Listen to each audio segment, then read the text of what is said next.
কি লাগবে? ওই আরে দাঁড়া। মামা দেখো আমি বিস্কুট নিয়ে আসছি। কি রে, কই থেকে নিয়ে আসছস? মা চুরি করে। ভালো করছস বাবা, খিদাও অনেক লাগছে, আয় এখানে বস। মা বাবা, মা আজকে অনেক বড় দান মারছি। শুনো মা, আজকে চুরি করার জন্য ট্রেনে উঠছিলাম, হঠাৎ একটা লোক আমাকে দেখে ফেলে। আমি লোকটাকে চলন্ত ট্রেন থেকে ফেলে দিছি। হ্যাঁ? আরে বাবা, তোর কোথাও লাগেনি তো? না না না না মা, আমরা আর এই ভাঙাচুরা করে থাকবো না। আমি তোমাকে বড় করে নিয়ে যাব। মা আজকে পুরো বিয়ে বাড়ি থেকে লুট করে নিয়ে আসছি। জামাই অনেক নাটক করতেছিল, তাই একদম জানে মেরে ফেলছি। হ্যাঁ? আরে বাবা, তুই এত বড় জঘন্য কাজ কি করে করলি? তুই একজন মানুষকে খুনি করে ফেলছস।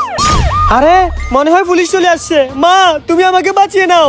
বাবা, আমি তোকে বাঁচাতে পারবো না। শুন বুড়ি, আমি যদি মরি তোকে সাথে নিয়ে মরবো, কারণ এসব কর্মফল সব তোর। ইয়া! যারা মাকে ভালোবাসেন সবাই কমেন্টে লিখে আই লাভ মা। গাইস ভিডিওটি ভালো লাগলে চ্যানেলটি সাবস্ক্রাইব করুন।